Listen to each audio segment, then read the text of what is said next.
70% chance of possibly some heavy rain as Debbie heads our way on Monday.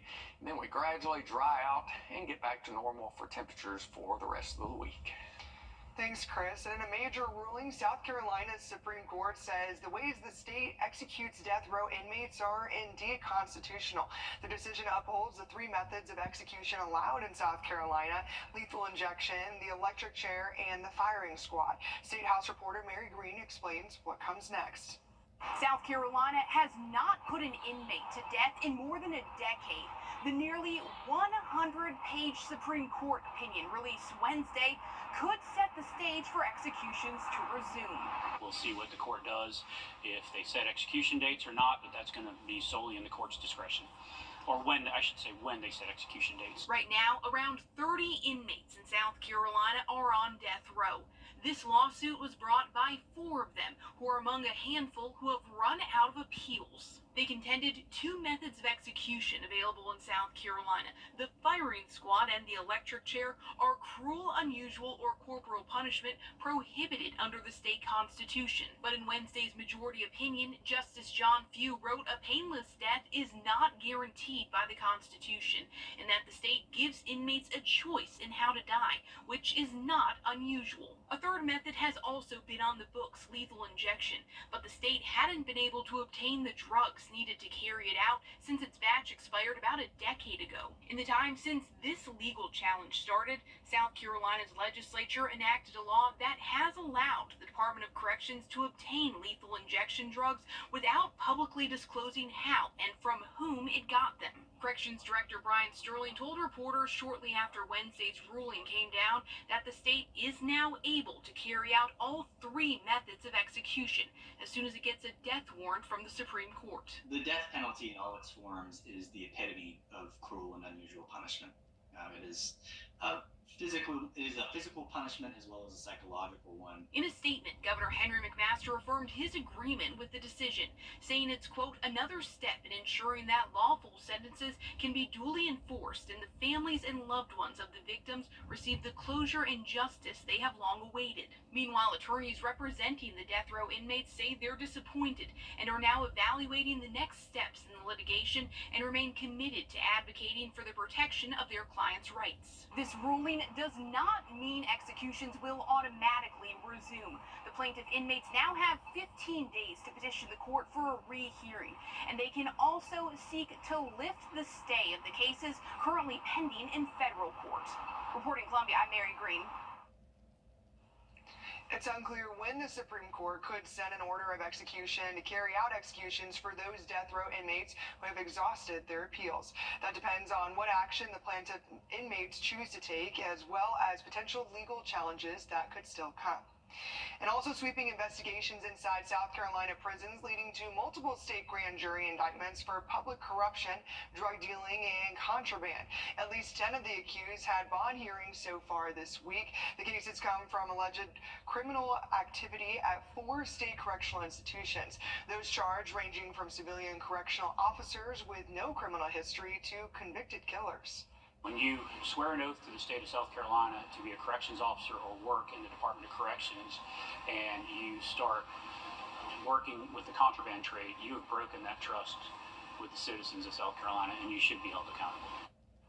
Corrections Director Brian Sterling says the contraband trade only works with cell phones that are smuggled inside prison walls. To fix this issue, the South Carolina Department of Corrections has received $10 million to jam the contraband phones at one of the correctional sites, but it's looking for more money to expand these efforts. They can't corrupt people, they can't communicate effectively without the cell phone. That's why we've been fighting so hard to allow us to jam the cell phones. This comes as another South Carolina detention center is investigating how powerful opioids got inside its stores that led to the reported fatal overdoses of 2 inmates. An incredible new video from a Chick-fil-A in Georgia showing a worker fighting off an armed robber. Joshua Skinner shows us more and spoke to the brave worker who fought for his life. Kevin Blair has worked at this Stone Mountain Chick-fil-A for the past 2.5 years. It's a great company to work for. But on July 1st, his normal morning work routine became anything but.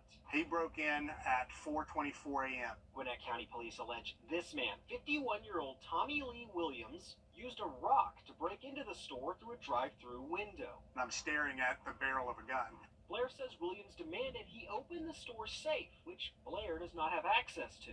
Tried explaining that to him, but he wasn't hearing any of that. And he says that agitated Williams. He was very, very adamant, if I don't open the safe, I'm going to die.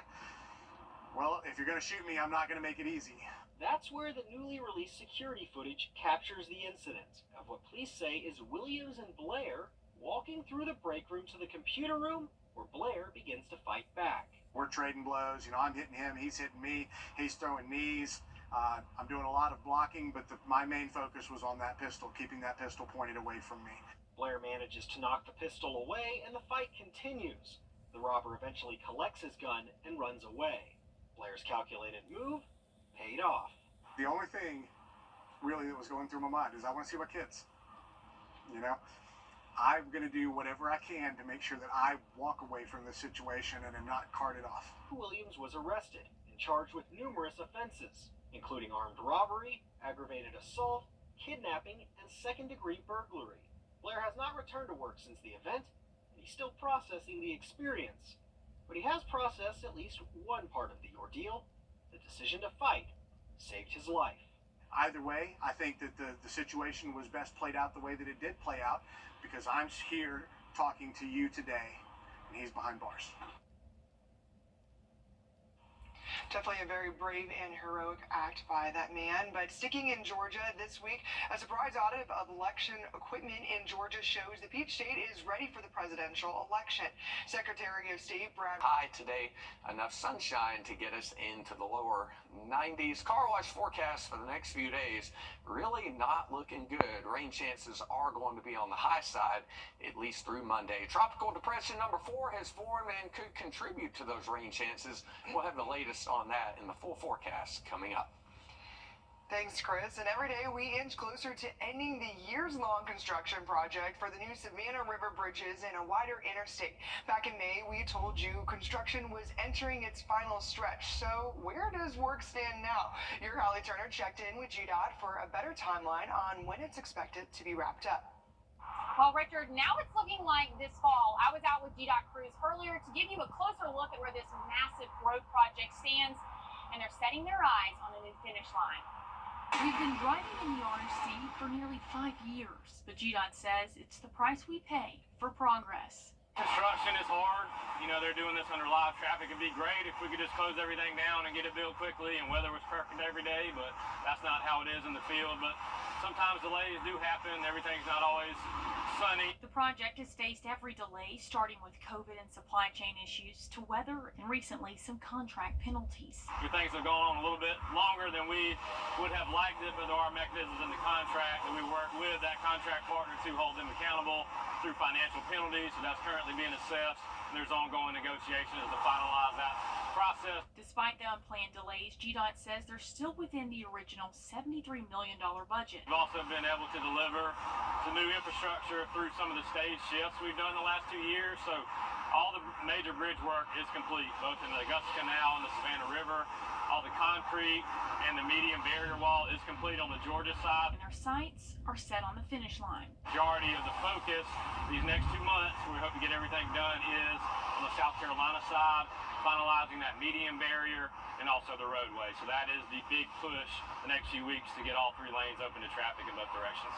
Again, the official end date they're looking at is late September, early October. GDOT says there will still be some minor work left after those roads open back up, like road signs, cleanup, and corrective work striping for drivers. You're looking at this fall before all 6 lanes open up. And the Burke County Sheriff has asked